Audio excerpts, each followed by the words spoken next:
Una señal que se enlaza. Regiones conectadas a través de un dial. A partir de este momento, Óscar Montes, Ana Cristina Restrepo, Hugo Mario Palomar, Valeria Santos, Gonzalo Lázari y Camila Zuluaga analizan y debaten el tema del día. El tema del día. Colombia está al aire. Son las 12 del día, 15 minutos en Colombia. Saludamos especialmente nuevamente a nuestros oyentes alrededor del país, pero también a nuestros televidentes a través de Noticias Caracol Ahora, que se conectan todas las noches con nosotros en el primer canal digital de noticias en Colombia.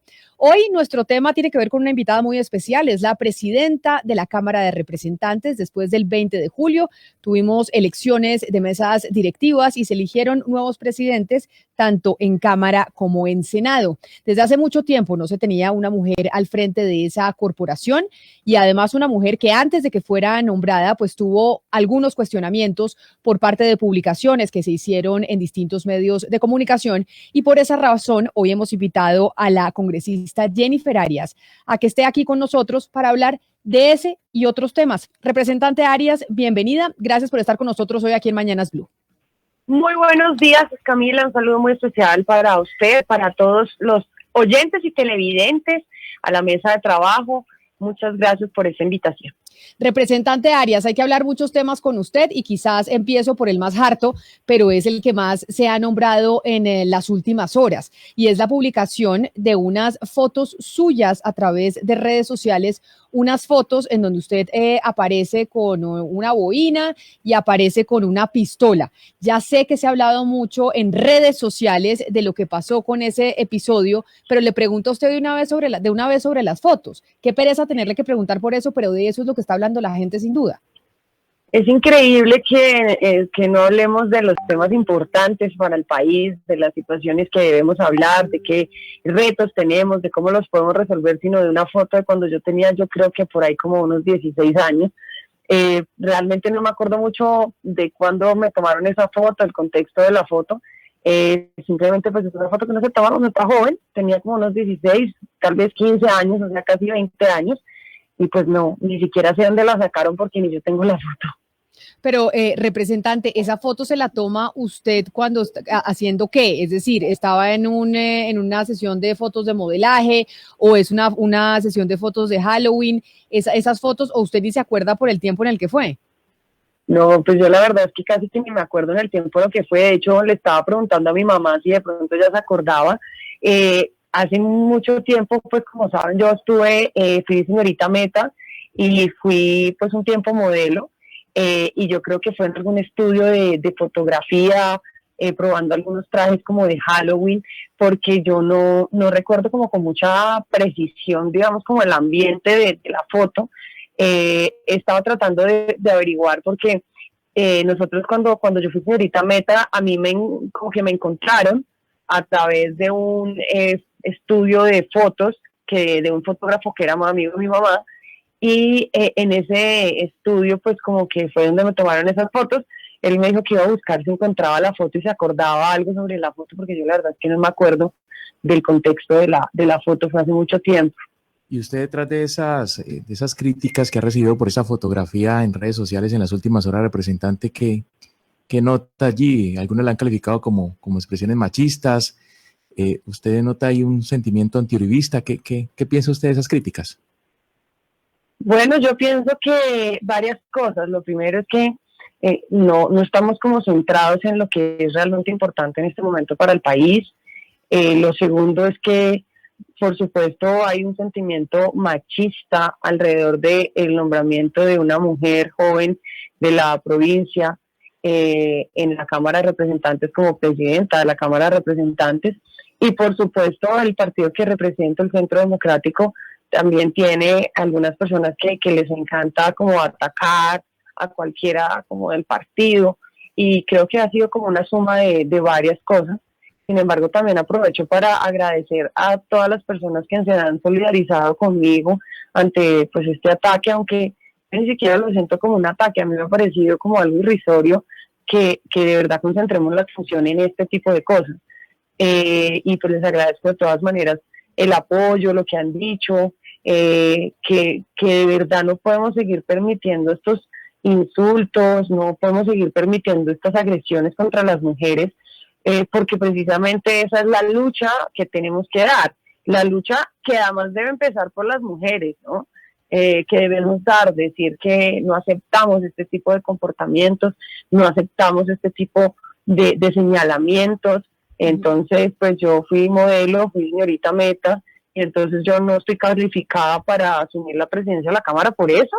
Nosotros no podemos seguir estigmatizando a las mujeres de esa manera y no puede ser ese mensaje que le mandamos a las niñas y a las jóvenes. Entonces una niña no puede ser modelo o no puede ser reina y también querer ser científica.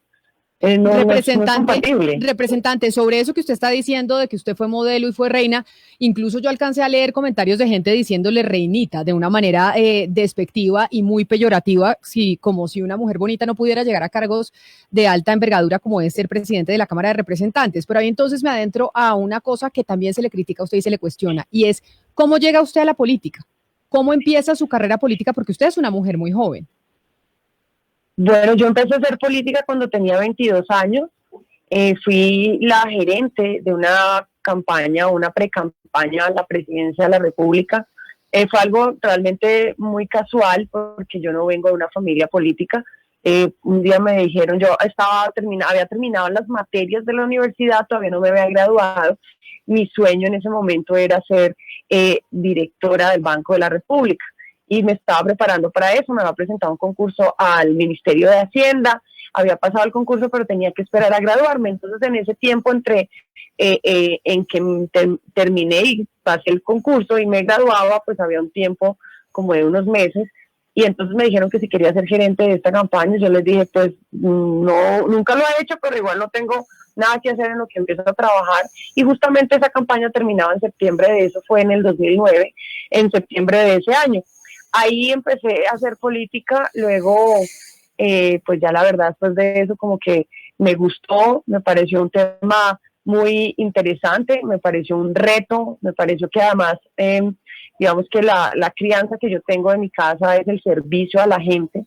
Mi mamá ha sido una mujer que le ha servido muchísimo a las personas y me crió a mí y a mi hermano así, y pues como que me pareció que era un tema muy interesante, había muy pocas mujeres.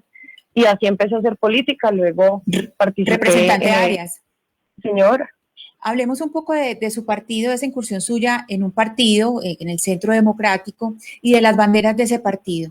El Partido Centro Democrático pues llegó al poder y ha ejercido el poder básicamente diciendo que no se puede ni negociar, ni se puede perdonar a narcotraficantes y asesinos. Eso es básicamente, y pues si tienen montones de cuestionamientos al proceso de paz, porque básicamente dicen que con narcotraficantes y asesinos no se puede negociar ni hablar.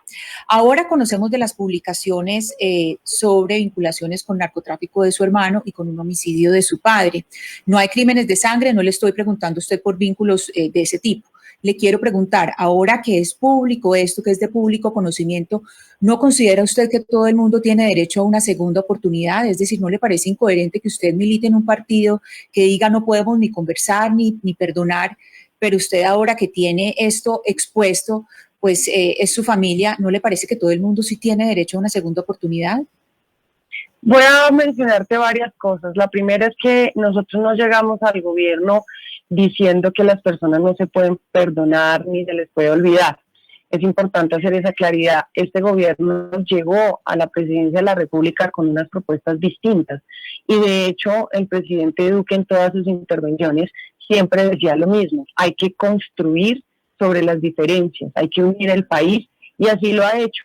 Y creo que de hecho eso le ha generado a veces un poco de incomodidad, porque hay en el gobierno del presidente Duque personas que trabajaron en el gobierno del presidente. Perdóneme, pero su partido ha sido completamente contrario al proceso de paz, desde el principio, la implementación, todo. Si me dejas terminar, yo con mucho gusto te contesto la pregunta, te he escuchado con atención, y pues si no me dejas terminar no vas a poder escuchar mi respuesta. Te agradezco que me permitas terminar. Muchas gracias. Entonces, lo primero que quiero aclarar es eso. Lo segundo, respecto a la posición del partido frente al acuerdo de paz.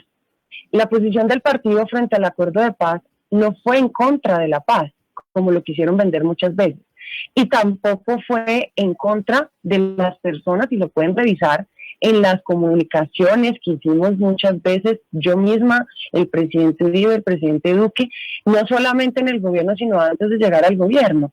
Nosotros estamos de acuerdo con que se desmovilicen, y no solamente fue un tema de este gobierno, sino de varios gobiernos que han desmovilizado. Lo que nosotros no estábamos de acuerdo era que no hubiese una sanción a esas personas, a las personas, que no hubiese una sanción para aquellos que cometieron esos delitos de lesa humanidad, pero sobre todo y principalmente que las víctimas que se vieron afectadas durante todo este conflicto pudieran tener una reparación y pudieran tener verdad. Son dos cosas totalmente diferentes. No hay que mezclar las cosas ni tampoco tratar de vender que nosotros queremos y sacrificamos a todas las personas que hayan cometido algún tipo de delito. Eso no es cierto. Nosotros lo que queríamos y lo que decíamos era, hombre, hay que tener verdad, justicia, reparación y garantía de no repetición. Eso ha sido la bandera de este gobierno y lo que nosotros siempre defendimos. Por esa razón, y no solamente y también hay que decirlo, que no solamente el Centro Democrático, sino que también hubo un referendo en el que ganó el no, porque también los colombianos pensaban que debíamos tener ese tipo de garantías. Mire, representante, usted está en la vida pública y está en la política y ahora aspiró y quedó presidenta de la Cámara de Representantes, y por supuesto que cuando se trata de la vida pública y de la vida política aparecen episodios familiares, muchos de ellos que uno quisiera pues no ventilarlos, pero de eso se trata en estos casos. Y hay un episodio, el de su hermano, Andrés Eduardo Arias, que fue condenado por el porte de drogas, por narcotráfico. Y es la tragedia que viven muchos colombianos, no solamente su familia, muchos colombianos que están en la política han vivido ese tipo de tragedias. ¿Usted qué mensaje le envía a quienes a través de este episodio o mediante este episodio que usted vivió y su familia vivió, están cuestionándola a usted como presidenta de la Cámara hoy en día? Lo primero es que sí, usted tiene razón, uno ya pues en esto además se acostumbra a este tipo de ataques. No es la primera vez que lo recibo con el tema de Andrés, porque pues cuando fui candidata a la alcaldía también lo hicieron, cuando fui candidata a la Cámara, cuando era directora del partido, digamos que esto ha sido un ataque de siempre hacia mí. Y la verdad es que pues digamos que uno ya, a pesar de que no comparte esa forma de hacer política, de atacar a las personas, pues igualmente ya uno como que está acostumbrado a eso. Pero lo que yo sí les digo y el mensaje que siempre he enviado es, en Colombia cerca de 110.000 personas han estado detenidas en los últimos 10 años. Muchas personas se desmovilizaron y no solamente con el acuerdo de paz, sino anterior a eso también muchas personas se desmovilizaron y una gran mayoría de ellos ha tratado de volver a la vida normal, a la vida civil, recuperar sus familias. La pregunta es, nosotros podemos prohibir a esas personas, podemos decirles, y el mensaje que queremos mandar como sociedad a esas personas y a las familias de esas personas, sobre todo a sus hijos, a sus esposas, a sus primos, tíos, sobrinos, que ellos no pueden aspirar a tal vez llegar a un cargo de elección popular y a llegar a una alta representación, no pueden soñar con ser alcaldes, gobernadores, presidentes de la República.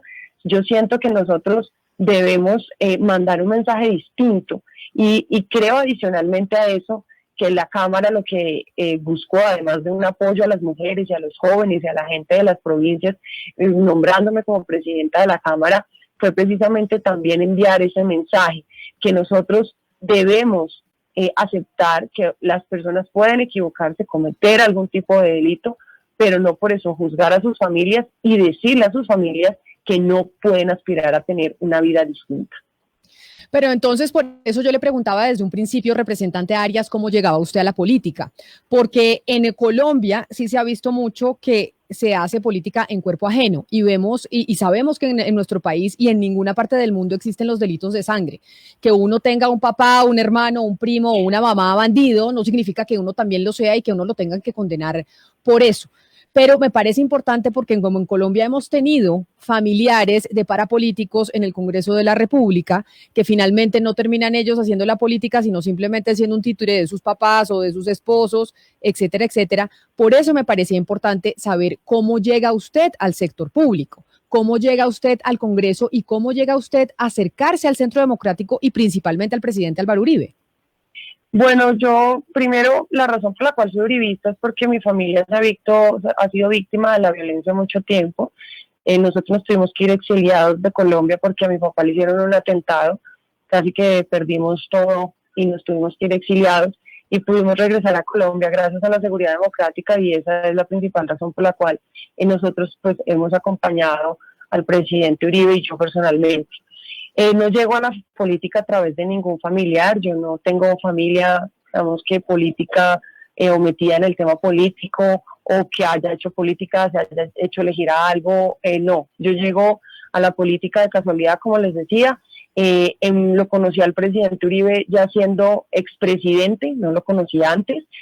Cuando lo conozco es porque yo organizo el primer taller democrático que hacen en Villavicencio, soy la organizadora, en esa época tenía 23 años, y a él le sorprendió mucho la convocatoria, preguntó quién convocó a esta reunión y me lo presentaron, ahí lo conocí. Yo no lo conocía de antes, no lo conocí siendo presidente, y desde ahí digamos que empecé a liderar el tema del uribismo en el Meta, como ese segundo uribismo, ¿no? Después de la elección de Juan Manuel Santos, como que esa parte del segundo uribismo, y así llego yo a la política. Luego me proponen que sea la directora del partido, bueno, recogimos firmas, me propusieron que fuera candidata en ese momento a la Cámara. Yo les dije que estaba todavía muy joven y que no estaba preparada para asumir ese reto, estaba terminando mi maestría, entonces les dije no, yo no me interesa. Apoyé a los que en ese momento fueron senadora y representante del Meta en la primera elección que tuvimos en el Centro Democrático, fui la directora del partido. Luego me proponen que sea candidata a la alcaldía de Villavicencio, fui candidata a la alcaldía de Villavicencio. Luego de eso me retiré un tiempo para como descansar. Este es un ambiente muy, muy pesado, muy difícil, muy complejo la política. Y yo dije como no, ya me voy a retirar de esto, me voy a dedicar a mis cosas. Y después pues me vine a trabajar a Bogotá, y luego pues aparece la oportunidad de ser candidata a la Cámara, también un poco de casualidad porque yo no me había inscrito, me inscribí en la semana que hubo cambios porque el que era representante renunció y pues entré yo a la lista.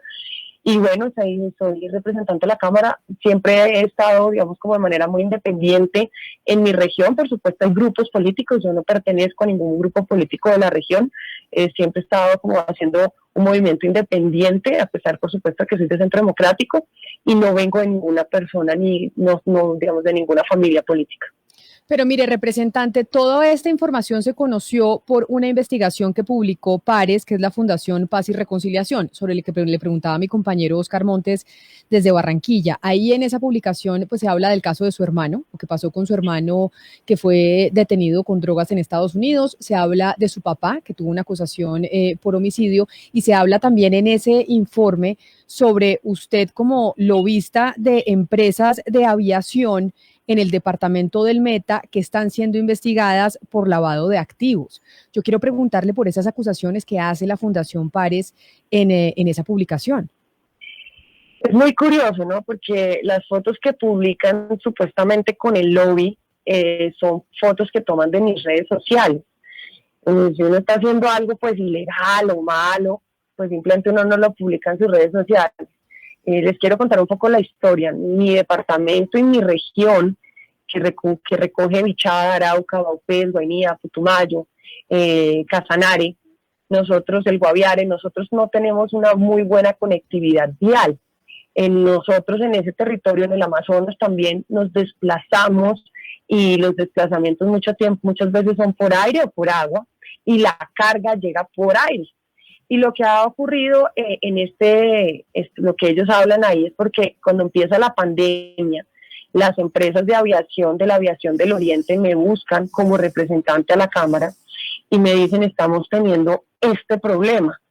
¿Cuál es el problema que están teniendo? Se subieron los costos de las pólizas, el combustible de ellos no es regulado, entonces se subió el precio del combustible y adicionalmente estaban cerrados, entonces pues estaban teniendo una crisis y me buscan para que por favor les ayude hablar con Fasecolda para revisar si se puede hacer algo con el precio de las pólizas, para que me ayude a hablar con el Ministerio de Minas y con Ecopetrol a ver si se puede hacer algo con el combustible no regulado, porque cuando se suben los costos de las pólizas, cuando se sube el costo de combustible, pues el que termina afectado es el usuario. ¿Quiénes son los usuarios? Comunidades indígenas, comunidades vulnerables, comunidades que viven en unas distancias muy largas, y pues ese es el trabajo que yo he venido haciendo, porque además es que es mi responsabilidad como congresista.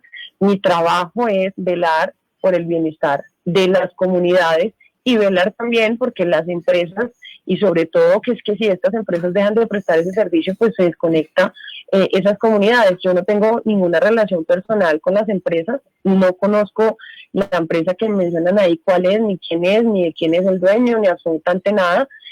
No tengo ninguna vinculación económica con ninguna de esas empresas, simplemente estoy haciendo un trabajo que es mi trabajo, y es, por supuesto, servir de puente entre las comunidades y el gobierno nacional.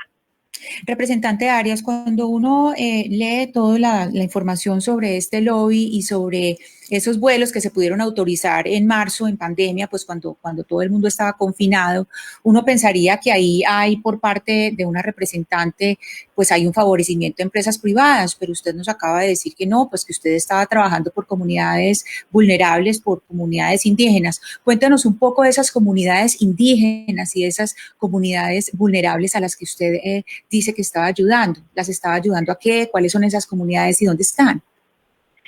Bueno, varias cosas. Lo primero es que yo no hice ninguna, digamos, intermediación en vuelos humanitarios, como estás mencionando.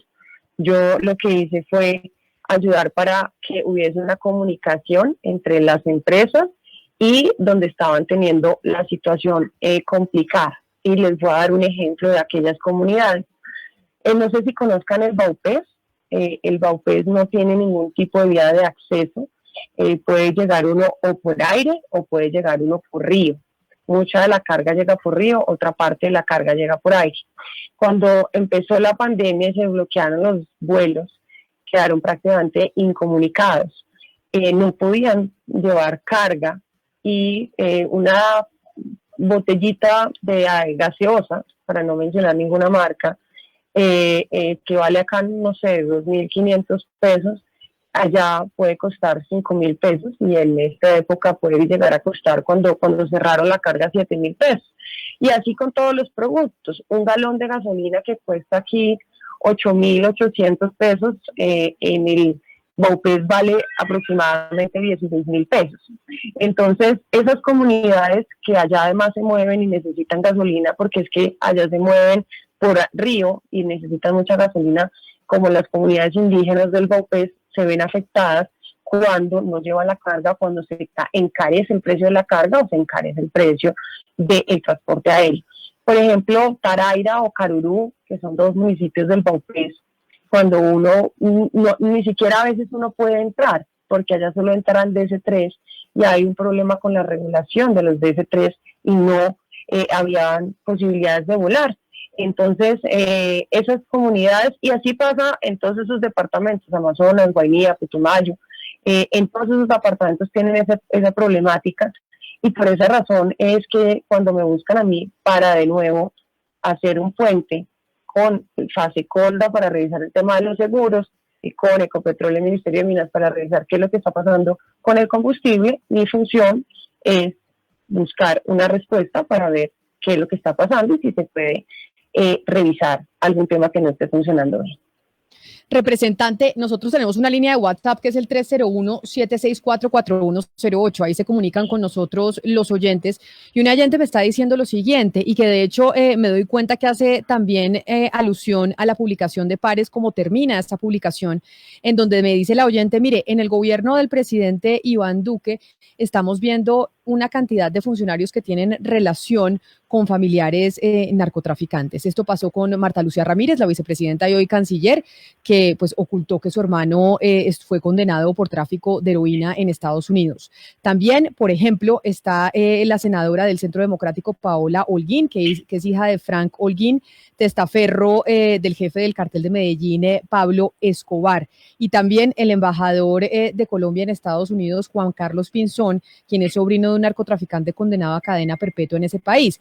Y ahora aparece su caso. Entonces lo que me dice la oyente, me dice, es que no puede ser que se esté volviendo una costumbre y ahora decimos que estos son tragedias familiares, cuando si bien es cierto que no hay delitos de sangre, no pareciera que esto fuera el pan de cada día en nuestro país y lo estuviéramos viendo en este gobierno. ¿Qué responderle a esa oyente que dice eso?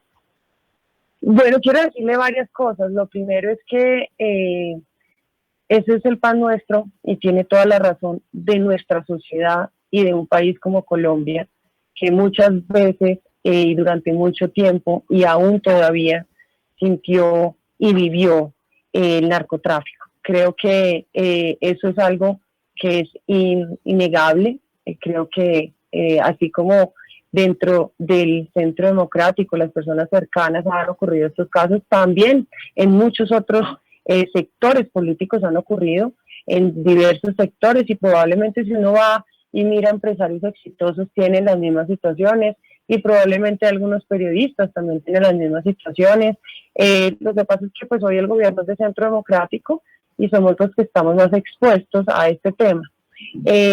Yo pienso que nosotros, por el contrario, lo que debemos es buscar, es decirle a nuestros jóvenes y a nuestros niños que independientemente de las situaciones en las que se pudieran haber visto involucrados sus familias, independientemente de las situaciones que hayan atravesado, es de reconocer y de resaltar cuando una persona toma la decisión de tener un camino distinto en su vida. Y les pongo un ejemplo al que yo siempre lo pongo y siempre, digamos que es, para mí es muy importante. Hay una zona de Villavicencio que es una zona muy vulnerable y que tiene unas condiciones muy difíciles, y casi que todos los que viven ahí tienen relación con algún tipo de situación delictiva.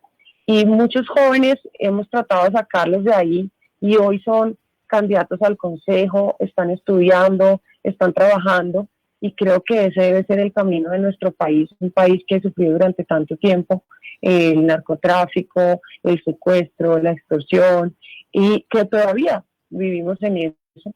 Así que creo que es más bien como un mensaje de busquemos el camino correcto, y entre todos podemos ayudar incluso a otros a que encuentren su camino correcto. Usted es la presidenta de una de las dos cámaras de un congreso absolutamente cuestionado, doctora Arias, con una desaprobación del 86%. Hace usted parte del partido del gobierno con un presidente también muy impopular, con un 79% de desaprobación, y un descontento que además estamos viendo los colombianos en las calles, reflejado en este descontento en protestas en las principales ciudades del país. ¿Qué va a hacer usted como presidenta de la Cámara de Representantes para cambiar esa imagen pues del Congreso en parte y también del gobierno, si es posible? Porque realmente va a terminar muy mal en un año electoral el gobierno de Duque si sigue como va. Bueno, varias cosas. Es real, digamos, que la desaprobación de no solamente del Congreso, del gobierno, sino de la institucionalidad como tal es muy alta. Es apenas entendible probablemente porque pues venimos de unas situaciones muy complejas, y por supuesto la desesperanza que genera la pandemia profundiza en esas crisis que estamos viviendo. Sin embargo, creo que mi responsabilidad como presidenta de la Cámara será trabajar en recuperar al menos un poco esa imagen que tienen los colombianos de los congresistas.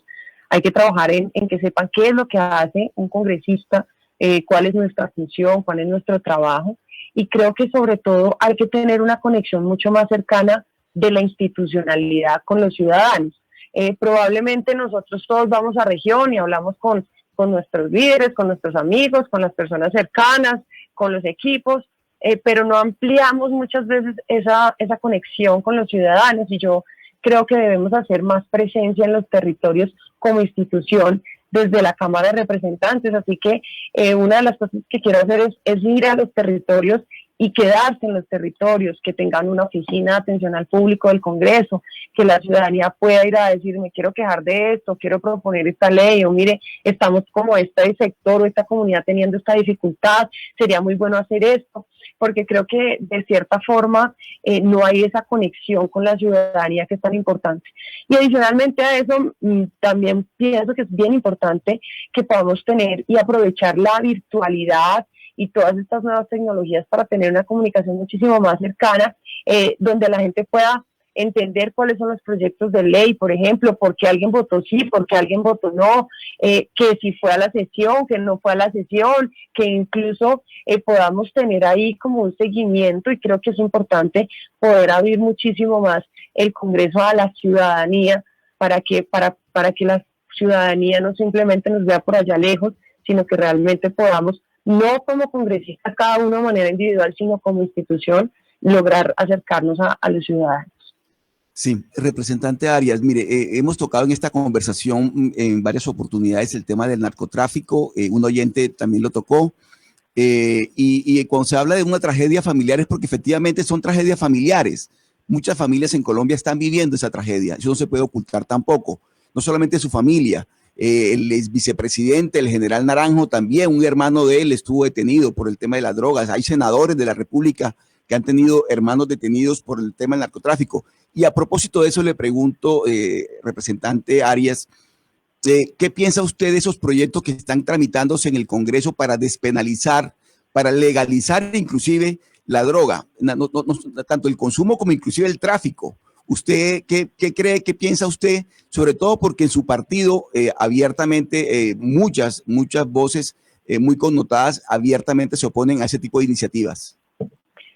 Bueno, yo no estoy de acuerdo con la legalización del consumo de drogas, no me parece que ese sea el camino, creo que sería un error, sobre todo cuando tenemos un sistema de salud que no tiene todavía de pronto como la capacidad de atender a las personas que están en esta situación de consumo.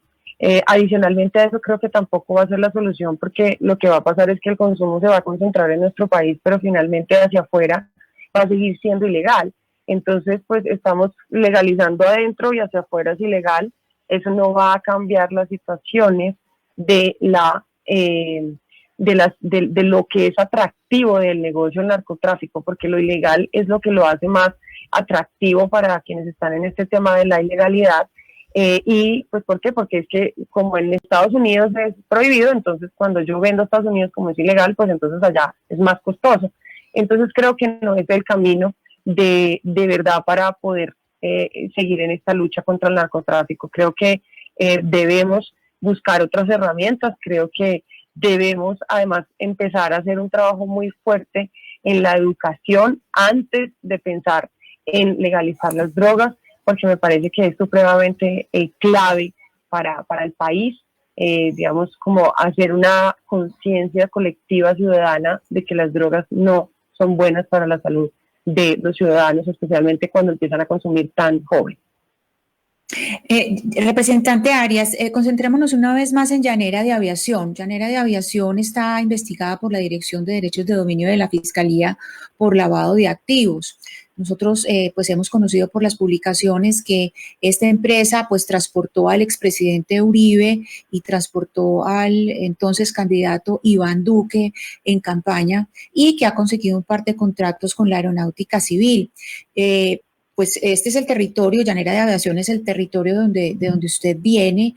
¿Usted sabe quién hizo el contacto entre el expresidente Uribe y Duque para que los transportaran de esta aerolínea? ¿Fue usted? ¿Cómo se estableció ese contacto para que fuera, pues, digamos, una relación tan cercana de transportar candidatos y que después consiguiera incluso llegar a conseguir contratos con la Aeronáutica Civil? No tengo idea cómo fue. Yo, digamos, mi trabajo es un trabajo político como tal, de conseguir votos, de hablar con las comunidades, de escucharlos, de aportar a los programas de gobierno y de hacer claras las necesidades que tiene mi territorio. Adicionalmente a eso, creo que es supremamente importante también mencionar que, y ojalá, y te voy a invitar a Ana a que conozcas la realidad de nuestros territorios para que comprendas que una empresa no es todas las empresas y no podemos estigmatizar a todas las empresas por una empresa que tiene una investigación, y uno adicionalmente a eso, por una investigación no puede decir que algo es ya culpable o que alguien es ya culpable. Lo que tú dices es, está en una investigación. Yo desconozco quién hizo el contacto, desconozco cómo fue el proceso, desconozco, digamos, todo eso. porque no estaba yo encargada de eso, mi trabajo era otro, pero lo que sí te puedo decir es que nosotros en el oriente del país, en esa otra mitad de Colombia, hemos sufrido esa estigmatización constantemente, sobre todo con este tema de la aviación, y también decirte que algo o alguien que esté investigado, que desconozco cuál sea la investigación, no la conozco, eso dice el informe, no sé cuál sea, no la he pedido, no he tenido un interés, pero lo que sí te puedo decir es que yo no me reuní con la Llanera Aviación únicamente, no sé ni siquiera si estaba la Llanera Aviación en la reunión. Esta reunión a mí me la solicitan una persona que era el capitán Maril, que desafortunadamente murió por COVID hace un tiempo, pues digamos, quién fue quien solicitó esta reunión, pero lo que sí te puedo decir es que, y te voy a invitar a que conozcas esta otra realidad de Colombia, que conozcas la situación de estas empresas a las que muchas veces por esa misma estigmatización que se da respecto a esto están, digamos, y con este tipo de informes está pasando que como que todos los metieron en la misma bolsa. Desconozco nuevamente, como te digo, quién hizo el contacto, cómo se hizo, yo no estaba encargada de ese tema. Lo que sí te puedo decir es que es necesaria la aviación del oriente colombiano para conectar la mitad de Colombia. Y esa sin duda, representante, es la razón de mi trabajo como representante a la Cámara y como congresista de esta región. Sí, representante, le recuerdo que mi pregunta empezó con el nombre de la aerolínea. Yo no hablé de las aerolíneas, empecé con Llanera de Aviación, es decir, hablé de una sola aerolínea, entonces no podemos hablar de estigmatización porque le mencioné el nombre de la aerolínea, primero. Y segundo, por si usted no sabe los casos, pues le voy a contar los dos casos. Un caso ocurrió el 3 de diciembre de 2019, cuando en la frontera entre Guatemala y México se cayó una avioneta con cocaína. Samuel Niño era quien estaba en esa aeronave, y el otro es el caso que ocurrió en mayo de 2021 en Providencia. Esos son los dos casos, esas son las dos investigaciones de las que estamos hablando. Y pues le mencioné precisamente por eso le estaba haciendo la pregunta, porque si es de su, sí, por eso le hacía la pregunta, porque es que precisa. Me gustaría que de pronto me dejaras y me permitieras ver los documentos que tienes de la investigación, de la de que me hablas del 2019, la de mayo, pues fue pública, todo el mundo la conoce, pero sí quisiera ver la investigación del 2019, en donde la Fiscalía y pues me imagino que las autoridades locales de los otros países dicen quién estaba en el avión, dicen cómo fue el accidente, qué fue lo que ocurrió, porque la información que al menos yo tengo es que, y lo que ha dicho la familia de Samuel, que pues yo no hablo con la familia de Samuel desafortunadamente desde el 2019, pero lo que han dicho en las redes sociales y lo que han dicho en los medios de comunicación es que ellos no saben qué pasó con Samuel, y sería bueno que de pronto tú nos ayudaras, ya que tienes toda esa información, que le ayudaras a su familia a encontrar una respuesta, porque lo que entiendo yo de su familia, lo que se ha publicado en redes sociales y en medios de comunicación, es que ellos no saben qué pasó con Samuel y que incluso han dicho que lo están esperando. Entonces sería bueno si de pronto me pudieras hacer llegar esa información que tú tienes, en donde se vincula y están todas las pruebas, y supongo que tendrán los restos de Samuel para poder hacérselo llegar a su familia, y que su familia pudiera de alguna manera también cerrar lo que ese estamos ciclo. referenciando, en este momento estamos referenciando, y Camila lo dijo al principio de este programa, estamos referenciando una investigación de la Fundación Pares y de la Nueva Prensa. Ya. Esa es la referencia. ¿Era una investigación fiscal o era una investigación en donde tuviéramos unas pruebas como pues contundentes y no solamente unas especulaciones? No, estoy hablando de no son especulaciones, son investigaciones periodísticas en que se dice que hay unas investigaciones que están como le dije, están en la Dirección de Derechos pero la Fiscalía. La Fiscalía no, digamos, sería chévere de pronto buscar si en la Fiscalía sí existe. En Fiscalía es por lavado de activos. La de Fiscalía es por lavado de activos. Esas son las que están en Fiscalía, que son por lavado de activos. Y las otras dos investigaciones que le estoy hablando son las de la Nueva Prensa y pero no hay, digamos, bueno, listo, sería bueno de pronto que uno pudiera tener información oficial respecto a este tema y no especular sobre investigaciones de una investigación que pues realmente yo me baso en lo que dice la familia, que creo que es la principal interesada de pronto en saber qué pasó con Samuel. y ojalá que si los señores de París tienen información y nos están viendo, como probablemente está pasando, me pudieran hacer llegar esos documentos que tienen a su familia, donde aseguran que Samuel era el que estaba en esa avioneta que se cayó, porque su familia no sabe qué pasó con Samuel y creo que quisieran saber qué pasó con él.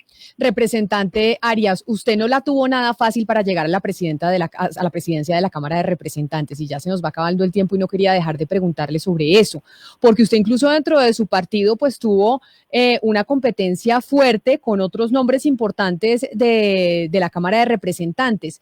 ¿Cómo logró finalmente usted que la eligieran? Porque además sabemos, y en esta mesa de trabajo lo hemos dicho innumerables veces, es mucho más difícil siendo mujer llegar a una posición como esa. Y de hecho no veíamos una mujer al frente de la Cámara de Representantes desde hace 17 años. ¿Cómo fue y quién fue al final el que determinó que usted iba a ser la presidenta de la Cámara dentro del Centro Democrático? Bueno, justamente el ser mujer fue la razón por la cual fui elegida dentro de mi partido como la postulada para la presidencia de la Cámara. Los representantes Eduard, Quique, Juan Manuel, Ricardo y Gustavo, que estaban, digamos, también aspirando, decidieron que se hacían a un lado para acompañar mi postulación por el hecho de ser mujer, de ser joven y ser una persona de provincia. Esa fue la razón.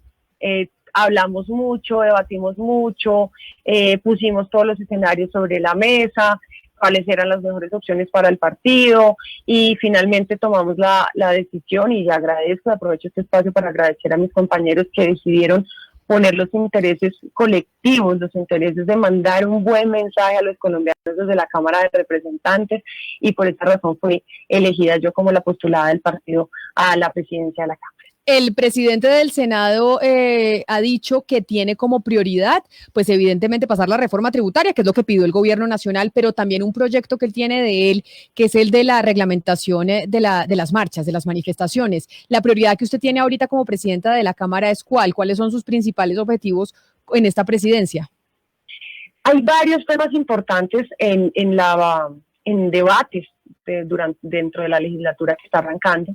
La próxima semana vamos a empezar con uno que a mí me encanta y es el tema de las casas refugio para las mujeres.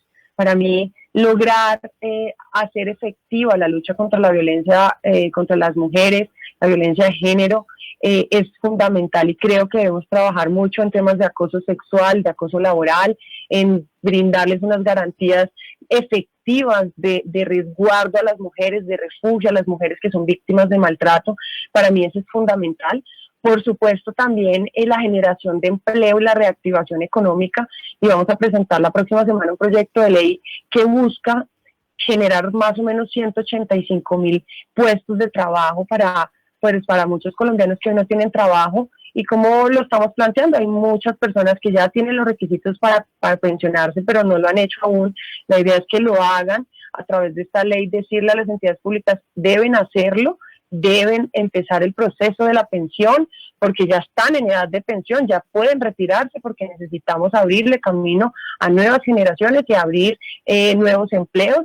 Y adicionalmente a eso, por supuesto, no se puede quedar por fuera el proyecto de inversión social del gobierno nacional, que busca, entre otras cosas, la matrícula cero como una política de Estado, que se garantice que a pesar del gobierno siga avanzando, que se busca adicionalmente a esto tener los recursos para aumentar y ampliar el PAEF, para aumentar y ampliar el ingreso solidario. Y uno de los temas que voy a defender al interior de la discusión de la inversión social va a ser que se puedan condonar los intereses de las deudas que tienen las jóvenes y que tienen muchas personas en el ICETEX. Es clave que podamos hacer este trabajo y pues he pedido y he venido trabajando con varios de mis compañeros una propuesta para hacerle al gobierno respecto a este tema del ICETEX. Esos son algunos de los temas importantes que tenemos en el Congreso. Representante Arias, ¿usted vuelve al Congreso de la República? ¿Se lanza al Senado el próximo año? ¿Va a estar en campaña para la Cámara, para el Senado o qué va a hacer?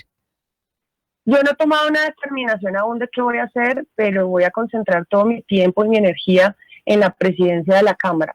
Si eso implica que deba solamente estar concentrada en eso, es lo que voy a hacer porque creo que debo hacerlo muy bien y es para mí una prioridad sacar adelante de una manera eficiente, eficaz y además de reconocimiento el tema de la presidencia de la Cámara.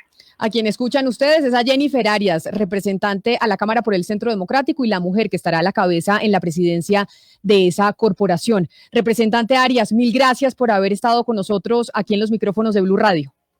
A ustedes muchísimas gracias, que Dios los bendiga, les agradezco mucho este espacio y bueno, esperamos encontrarnos en muchas oportunidades para hablar de temas importantes también para el país. A todos quienes nos están viendo, un saludo especial, no se les olvide vacunarse, es necesario que todos tengamos la vacuna para volver de alguna manera a la naturalidad y a la normalidad. Representante, gracias. Es la 1:00 p.m. en punto. Ustedes, gracias por habernos acompañado. A nuestros televidentes en Noticias Caracol Ahora, que nos ven todas las noches, también gracias por haber estado ahí. Vamos a hacer una pausa y ya llegan nuestros compañeros de Meridiano Blue.